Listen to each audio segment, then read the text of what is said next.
साहब भी हमारे साथ कार्यक्रम में हो रहे हैं शामिल। सर स्वागत है आपका, गुड मॉर्निंग। बताएं सर, आज रात क्या करने वाला है फेड, क्या करेगा और अगर कुछ नहीं करेगा तो क्या कहेगा, दोनों चीज बताएं सर। जी अनिल जी, अगर आप देखें तो उम्मीद है कि कुछ नहीं होगा।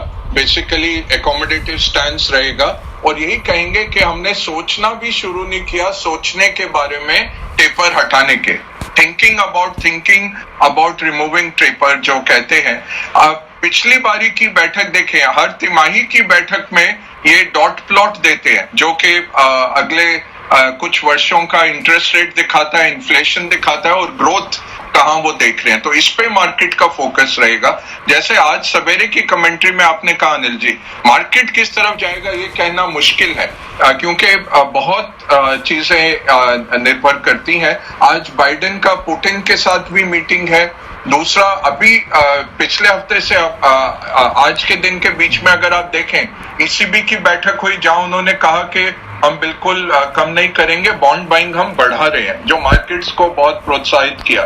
दूसरी बात रही कि G7 का समिट हुआ, उसमें थोड़ी निराशा हुई, बट चीन के अगेंस्ट जो जंग है वो जारी रही। तीसरी, नेटो की बातचीत हुई, वहां पे भी बाइडेन ने बोला कि चीन बड़ा खतरा है, नया कोल्ड वॉर शुरू हो रहा है चीन के साथ। आज सवेरे देखें तो चीन ने 26 जहाज ताइवान के निकट भेजे, जो इतना बड़ा नॉर्मली वो नहीं करते। तो दोनों की तरफ से अभी पॉस्चरिंग चल रही है कि बेस्ट डील मिले। इस सब में एक बात जो और आ रही है, 18 तारीख को ईरान की इलेक्शन है और ईरान के जो जीतने वाले हैं वो ये खामेनी के उत्तराधिकारी बनेंगे, तो वो मुस्लिम क्लेरिक जीतेंगे। यही सबसे बड़ी प्रोबेबिलिटी है। उन्होंने किसी और को खड़ा होने नहीं दिया, कोई भी काम का कैंडिडेट नहीं खड़ा हुआ। तो ईरान की ये हो जाएगी। उसके बाद वो अगले हफ्ते हो सकता है कि ईरान यूएस का करार हो जाए। पीछे से बातचीत यही चल रही है कि बात हो गई है, ये मिल रहे हैं। सीधा मिलने से इनकार किया ईरान ने, तो ईरान रशिया, चाइना, जर्मनी को मिलता है। दूसरे कमरे में अमेरिकी राजदूत बैठे रहते हैं और वो फिर उनको लेके जाते हैं, फिर वापस जाते हैं। और ईरान की यही शर्त थी कि आप सारे सैंक्शंस पहले हटाइए, फिर हम बात करेंगे। अमेरिका अपने उस पे अड़ा हुआ है बात पे कि पहले आप न्यूक्लियर खोलिए यूएन के इंस्पेक्शन के लिए।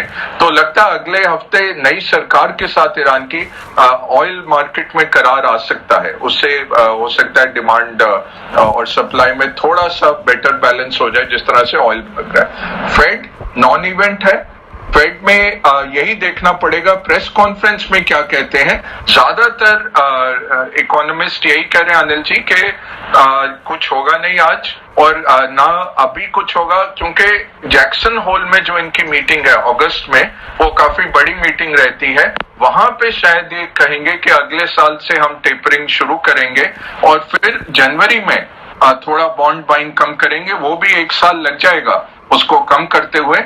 अभी जो फेड का इंटरेस्ट कर्व है अनिल जी, उसमें 2023 में भी कोई इंक्रीज नहीं है, बट मार्केट का जो स्वैप कर्व है, OIS कर्व जो हम देखते हैं, उसमें मार्च 2023 में पहला इंटरेस्ट रेट हाइक आता है।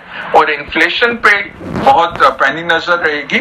उसमें यही कहेंगे कि ये ट्रांसिएंट है, क्योंकि सप्लाई चेन्स और पेंट अप डिमांड के कारण ये ट्रांसिएंट है, ये हट जाएगा, 1 तिमाही और रहेगा। यही ईसीबी की हेड लेगार्ड ने भी पिछले हफ्ते यही कहा कि ये ट्रांसिएंट है, कुछ बेस इफेक्ट के कारण और कुछ सप्लाई चेन्स में खराबी के कारण ये हट जाएगा 3 महीने में। हमें भी लगता है पाउल भी यही कहेंगे।